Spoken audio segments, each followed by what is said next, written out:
ঠিক আছে, আমরা মুরাদনগর থানার অফিসার ইনচার্জ। তা আমরা বিভিন্ন সময় যেটা জানতে পারছি যে আমাদের ভিকটিম আত্মহত্যা করেছে বা তার সাথে পরকীয়ার সম্পর্ক ছিল, এই ধরনের একটা ভিডিও আমরা বিভিন্ন জায়গায় বা অনেক জায়গায় ভাইরাল। এটা এই বিষয় নিয়ে আমরা একটু থানার অফিসার ইনচার্জ জাহিদ সাহেবের সাথে উনি বলবেন যে একটু কাইন্ডলি যদি বলবেন। আচ্ছা, গত ইংরেজি 27/6/2025 সালে আমি আমার সংবাদ পাই যে ওই তারিখ রাত 11:30 ঘটিকার সময় মুরাদনগর থানাধীন রামচন্দ্রপুর ইউনিয়নের ভায়েরচর গ্রামের 5 কিপ্টে এলাকায় একটি মহিলা ধর্ষণের শিকার হয়েছে। উক্ত সংবাদ পেয়ে আমি আমার ইমার্জেন্সি অফিসার আক্কাসকে ওখানে পাঠাই। আক্কাস সাহেব ঘটনার সত্যতা তার মানে জানি আমাকে জানায় যে এখানে ধর্ষণের ঘটনা ঘটেছে। তা আমি তাৎক্ষণিক বলি উক্ত মহিলাকে থানায় নিয়ে আসো এবং মামলা দাও। সে তাকে নিয়ে আসে এবং ওই মহিলা তাহার রেপ হয়েছে বলে এজাহার দায়ের করে। আমি মামলা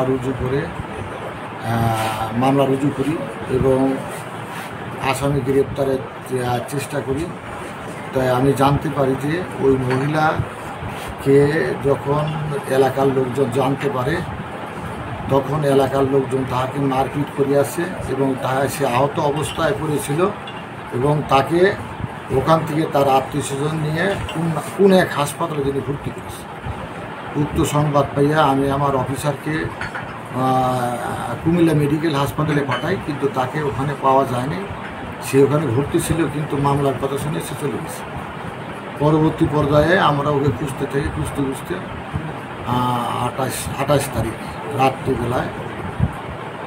রাত্রিতে তাকে ঢাকা যাত্রাবাড়ি এলাকা থেকে এক হাসপাতাল থেকে চিকিৎসাধীন অবস্থায় গ্রেপ্তার করে বর্তমানে সে চিকিৎসাধীন অবস্থায় কুমিল্লা মেডিকেল কলেজ হাসপাতালে অবস্থান করতেছে। তাকে বিজ্ঞ আদালতে তাকে গ্রেপ্তার দেখানোর জন্য প্রতিবেদন দাখিল করেছে যে তদন্তকারী অফিসার। পরবর্তীতে একটা ভিডিও ভাইরাল হলে আমরা ওর প্রেক্ষিতেই আরেকটা মামলা রুজু করি, যা নারী ও শিশু নির্যাতন আইন ও পর্নোগ্রাফি আইনের মামলা, এবং 4 জন আসামিকে গ্রেপ্তার করিয়া ওই মামলায় বিজ্ঞ আদালতে প্রেরণ করি। মামলাটি বর্তমান তদন্তাধীন আছে। সাব ইন্সপেক্টর রুহুল এই মামলাটি তদন্ত করতেছে।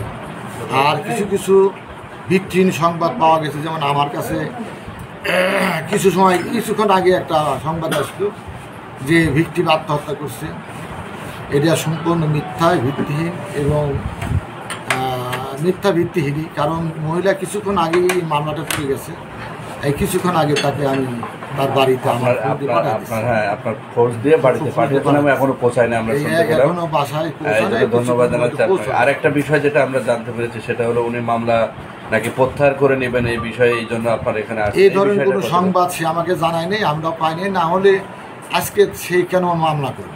এই জিনিসটা আসলে আমরা সকাল থেকে বিভিন্ন বাংলাদেশের বিভিন্ন মিডিয়াগুলো প্রচার করছে যে সে মামলা প্রত্যাহার করে নেবে, তার ওর সম্পর্কে কোনো অভিযোগ নাই।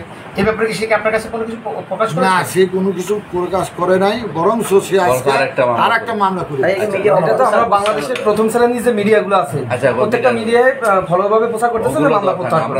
এটা আমার বিষয় না, ওগুলো তো আমরা নিচে তার কাছে। হ্যাঁ, আমরা আরেকটা বিষয় যেটা যারা এই ভিডিওটা বিভিন্ন সামাজিক যোগাযোগ মাধ্যমে পোস্ট করেছে, এটা তো আইসিটি আইনেও একটা মামলা এর ভিতরে পড়ে।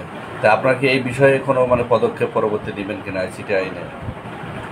আমরা পর্নোগ্রাফি আইনে মামলা নিচ্ছি, মনে হয় এটি যথেষ্ট। কিন্তু আইসিটি মামলা যদি আমরা যে মোবাইল জব্দ করেছি, মোবাইলে পর্যটন যদি পাওয়া যায়, তাহলে আরেকটা মামলা নেওয়া হবে, কোনো অসুবিধা নেই। ঠিক আছে, ধন্যবাদ।